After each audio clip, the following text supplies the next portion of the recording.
is Dr. Winston McIver, and I'm a medical doctor. My office is Walkmore Primary Care. And here's a little bit of what I do when patients come in to be seen for a medical evaluation. First thing I do is I get my stethoscope and I listen to the heart, which is in the front, and I listen to the lungs, which I hear from the back. I'll demonstrate it this way.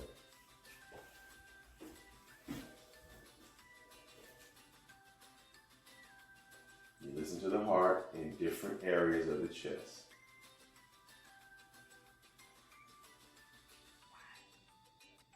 This is important because you want to hear how the heart sounds. You want to make sure that all the sounds are normal and that you don't hear any abnormal heartbeats. An abnormal or funny heartbeat can indicate that there may be something wrong with the heart. Next, after listening to the heart and the lungs, I'll go and use the otoscope to look in the ears. We want to do that to make sure that there's no ear infections, to check and see if there's wax in the ears, or to see if there's any other problems in the ears. I start off from one side, I look in, and then I go to the other side. And I look in.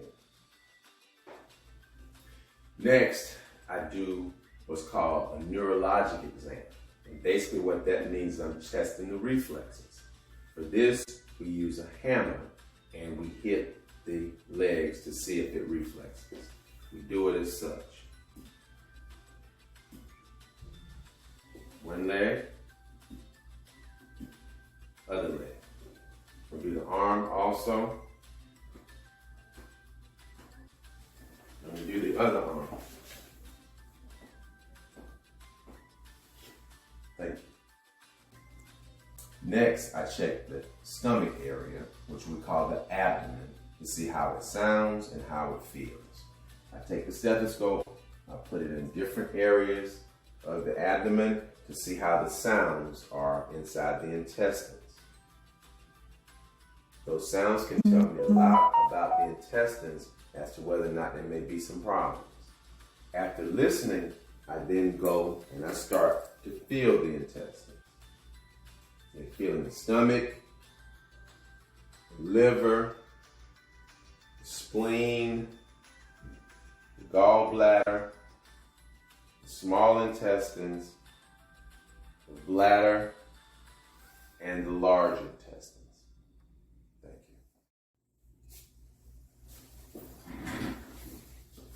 Then, after the exam is complete, I then tell the patients all the things that I saw, and we talk about things like healthy living, making sure you're eating fruits and vegetables, making sure you're drinking plenty of water, making sure you're getting exercise at least 3 days a week. So that way you can try to keep your body healthy, keep your mind healthy, and so that way you have less chance of getting sick or having any kind of infections.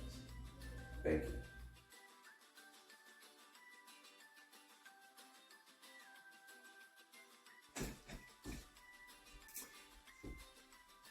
The advice that I would give to students who want to go into medicine is to study hard.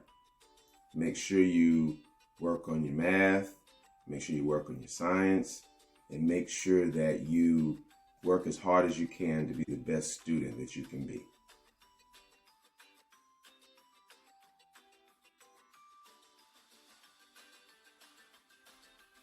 The school subjects that are most important in being a medical doctor include math, science, and also English. Also, if you have a chance to do any speaking classes, you want to make sure that you're able to be a good and effective speaker.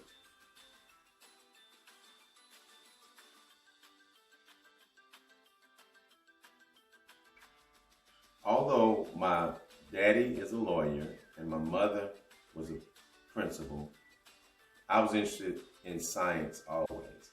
So for a while, I was trying to decide whether I was going to be a dentist or a medical doctor.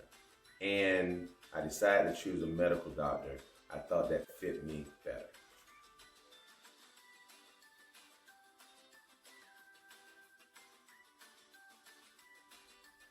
The training and education you need to be a medical doctor includes finishing high school, finishing college, which is 4 years, finishing medical school, which is 4 years.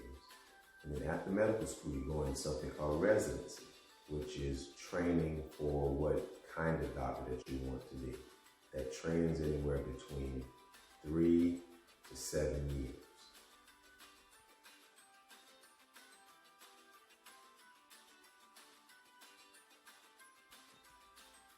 To be a good medical doctor, certain personality traits you need to have are to be a people person, outgoing, not afraid to take chances, and always willing to learn new things.